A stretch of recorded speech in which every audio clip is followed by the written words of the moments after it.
কবিতা তুমি বলেছিলে। কলমে জয়ন্ত রায়।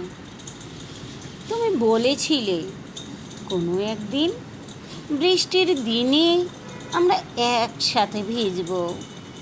আকাশ ভিজবে, মাটি ভিজবে, সাথে কাক ভেজা হব তুমি আর আমি। বৃষ্টি এলো, ধুয়ে দিল গলি, ছাদ, শালিকের পালক।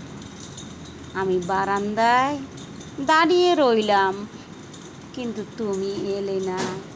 যখন আমি বারান্দায় বেলি ফুল গাছটি নিয়ে এলাম, তুমি উচ্ছ্বসিত হয়ে বললে, ফুল ফুটলে প্রথমে আমার খোঁপায় উঠবে।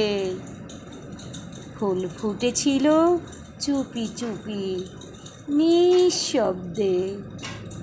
তাদের সৌরভে আনাগোনা করলো দু একটা প্রজাপতি। তারপর ফুলগুলো ঝরে গেল। তোমার কেশে তাদের ঠাঁই হলো না। দীর্ঘদিন গেল, মাস গেল, নতুন ঋতু আসলো। নানা বাহানায় আমি নিজেকে সামাল দিলাম। হয়তো কাজের চাপ, খারাপ আবহাওয়া, অসুস্থতা, আর কত কি সব বাহানাও ফিকে হয়ে এলো, কিন্তু তুমি এলে না। না, তুমি এলে না। ধন্যবাদ।